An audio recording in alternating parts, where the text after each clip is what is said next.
Welcome back to our channel. In the endless river of time, have you ever stopped to ask yourself what the most terrifying curse truly is?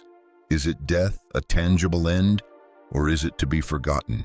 A silent erasure that causes one's existence, one's entire story, to vanish into the void as if it had never been.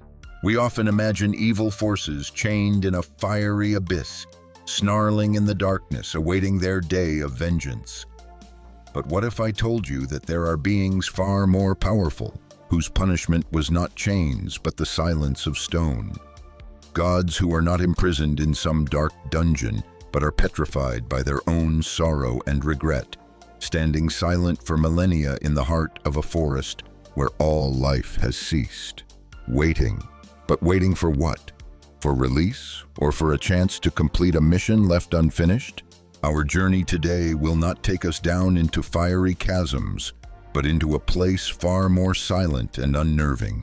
A place where every branch, every blade of grass, every living creature carries within it a petrified tale of tragedy.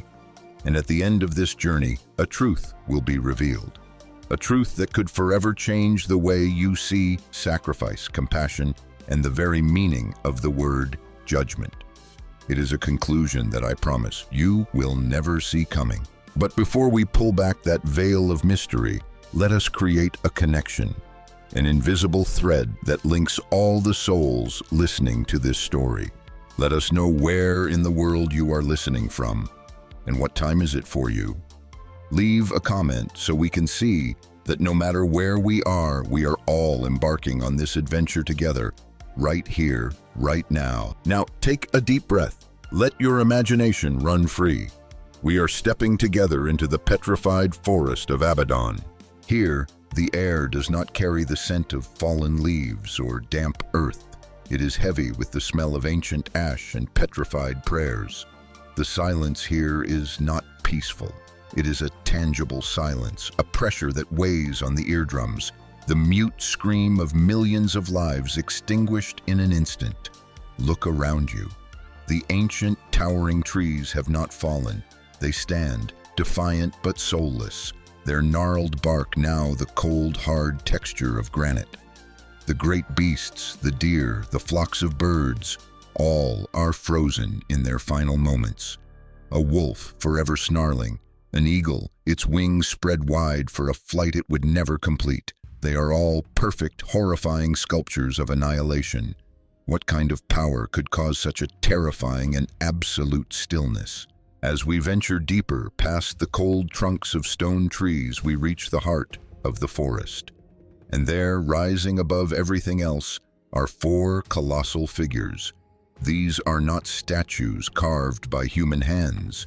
They are mountains in the shape of gods, weathered by time and nature until their features have become a blur of majesty and tragedy.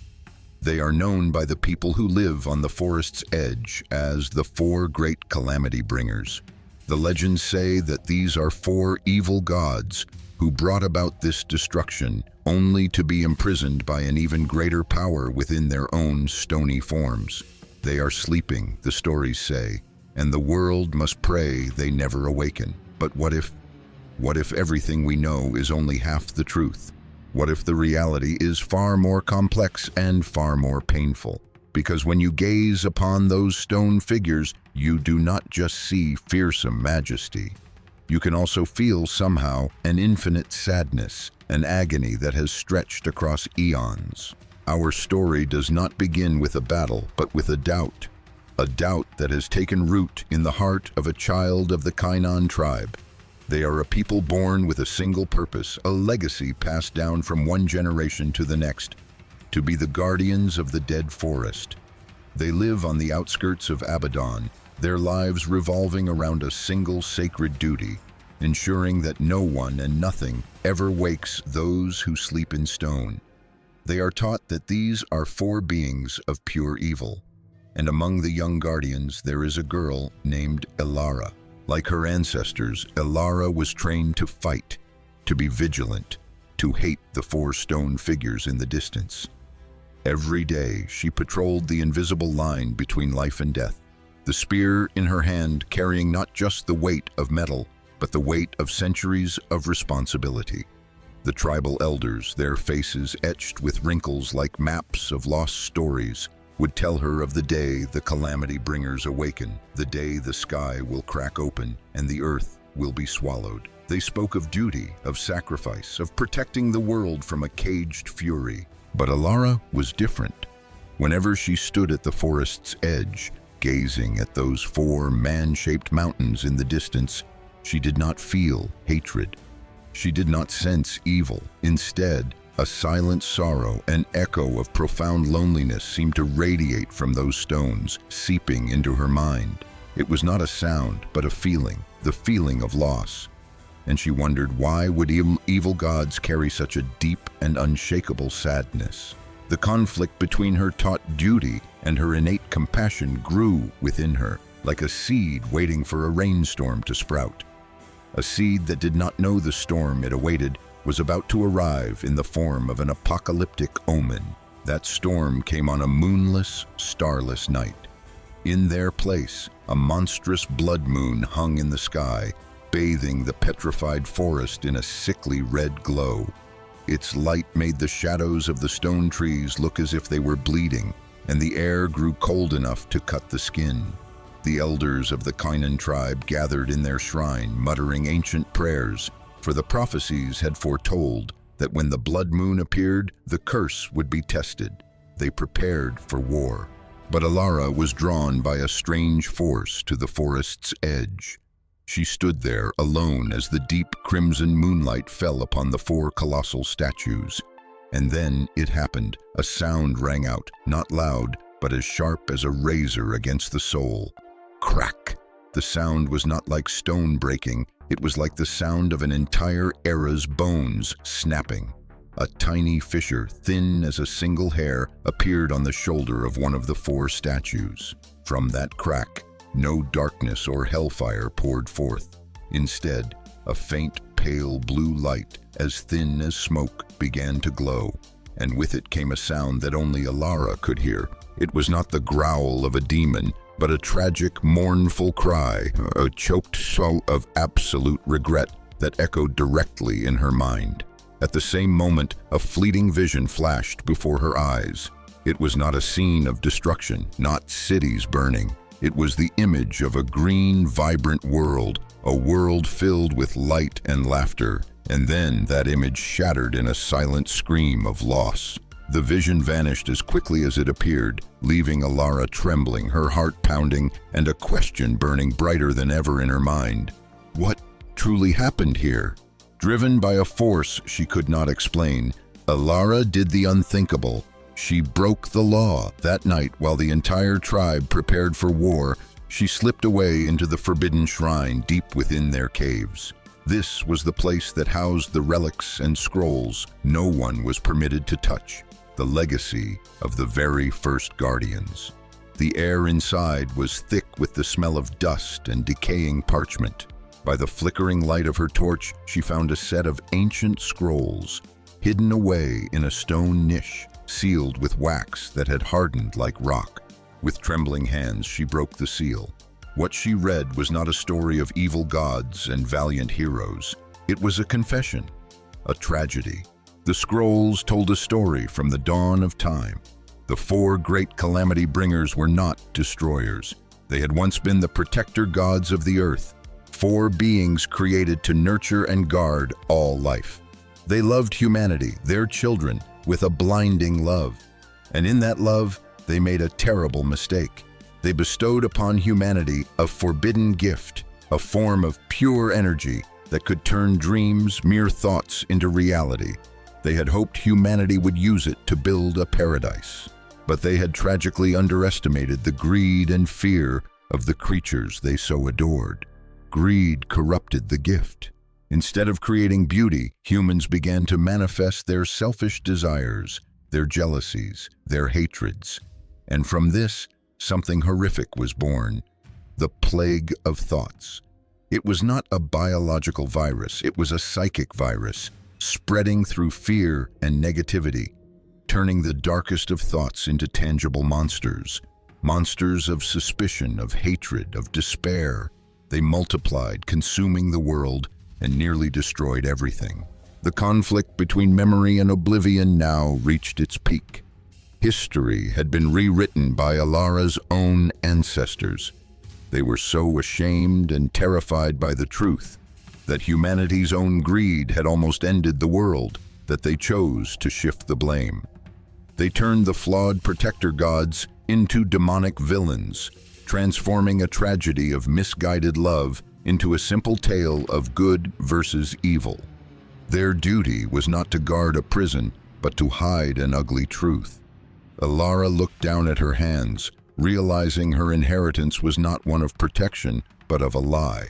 While Elara was still reeling from the truth she had just discovered, the ground beneath her began to tremble violently. A great roar erupted from the forest, not the roar of a single creature, but the groan of the very earth cracking apart. She scrambled out of the shrine, and the sight before her froze her in place. The cracks on the four colossal statues had spread like a spider's web. The pale blue light from within was no longer faint. It was a raging torrent of energy, illuminating the entire sky. The night was torn apart by silent bolts of lightning, and then, in a moment of terrifying silence, the four statues shattered. It was not an explosion of rock and debris. It was a cataclysmic explosion of light and shadow. Four colossal pillars of energy shot straight into the sky, tearing through the clouds. When the light subsided, the true forms of the Four Great Calamity Bringers were revealed. They were immense, as tall as mountains, but their forms were unstable, constantly shifting, distorted by eons of compressed sorrow and regret. They had no eyes, only two deep sockets from which a blue fire of pure anguish burned. They did not speak, did not utter a single word. They only roared, a unified roar of pure pain. And as they roared, something terrible began to happen. From all corners of the world, small dark shadows, the remnants of the plague of thoughts, the monsters of fear and despair, still hiding in the dark corners of human souls, began to be drawn toward the forest. They rose into the air like a swarm of black locusts, forming a gigantic storm of shadow, swirling violently around the Four Calamity Bringers. To the Kainan tribe, this was the apocalypse they had always feared. The Calamity Bringers had awakened, and they were summoning their army of darkness to destroy the world. Without a moment's hesitation, the Guardians gripped their weapons, preparing for the final battle, a battle they knew they could not win. Elara stood there, caught between her tribe, the people she loved, who were about to charge into a hopeless fight, and the four colossal beings screaming in agony, the victims of a forgotten history. Her heart felt as if it were being torn in two. She knew the truth. She knew they were not the enemy. The real war could not be won with spears, because the enemy was not the gods, but the plague of thoughts they were drawing to themselves. She stood at a crossroads that could decide the fate of the world. Should she follow the duty she was taught, fight alongside her tribe, and be consumed with them by the storm of shadows? Or should she follow the call of her compassion, face the four raging gods alone, and attempt an impossible solution, a solution that existed only in the forgotten words of an ancient scroll? This is a moment of truth, not just for Elara, but for all of us. This is the time we must ask ourselves, in a world filled with chaos and misunderstanding, do we have the courage to believe in a glimmer of truth, no matter how faint? If you believe that even in the deepest darkness, a spark of sacrifice can exist, and that memory can redeem all, take a moment and comment with the words, "Memory is eternal." Let us lend our strength to Elara so that she is not alone in this decisive hour. As the first Kainan Guardians charged forward, their war cries swallowed by the roar of the shadow storm, Elara made her choice. She did not charge forward. She turned and ran back towards the shrine. She did not grab a spear or a shield. She retrieved an object she had seen described in the scroll, a small flute crafted from a petrified branch from the forest itself, which had lain silent in a wooden box for thousands of years. She returned to the battlefield, where chaos reigned. She did not look at the fight. She looked only at the Four Calamity Bringers. ignoring the raging storm of energy, ignoring the roars that tore at the very fabric of space. She looked deep into their burning sockets, and she saw not malice, but a void, a loss so profound it had erased their very sense of self. And then she raised the flute to her lips. She did not play a song of war. She did not weave a spell of attack. She played a melody long forgotten, a simple, humble tune, yet one that held a power greater than mountains. It was the lullaby the scrolls had transcribed, the same lullaby the Calamity Bringers themselves had once sung to the world when it was but an infant, when all of creation slept peacefully in their care. The music did not attack the storm, it passed through it. It did not fight the chaos, it healed it. Each note was like a drop of pure water on a parched desert, a whisper of a long-buried memory. It awakened not their power, but their essence. The madness of the Four Calamity Bringers began to subside. Their roars softened, then faded into silence. The swirling storm of shadows around them stopped, hanging suspended in the air. The crazed light in their eye sockets began to soften. And for the first time in millennia, one of the Four Calamity Bringers slowly bowed its head, looking down at the tiny figure of Elara. From the burning socket of that god, a single tear fell. It was not water. It was a single drop of sparkling stardust, which fell upon the petrified ground, and from it a small flower of pure light bloomed. They remembered. They remembered who they were and what their true purpose was. The true twist of the story was not whether they were good or evil. It was the very purpose of their release. As their memories returned, the Four Great Calamity Bringers did not vanish, nor did they attack. They did something far grander. They understood that the petrifying curse was not a punishment. It was a protection, a postponement, waiting for a soul pure enough to awaken them, not for vengeance, but to complete their final sacrifice. Their mission, upon awakening, was not to destroy humanity. They drew the plague of thoughts to themselves, not to command it, but to absorb all of that corruption into their very beings. They would become a living prison, an eternal vessel, to cleanse the world of the mistake they themselves had made. This was the true judgment, not a judgment for humanity, but the judgment they passed upon themselves, a final act of atonement. The great storm of shadow began to contract, pulled into the bodies of the four gods. Their forms began to crack once more, but this time the light that shone from within was not the blue of anguish, but the warm, golden glow of redemption. Together they raised their heads and looked at Elara one last time. No words were spoken, but in their gaze, she saw everything. A thank you, a farewell, and a final, peaceful release.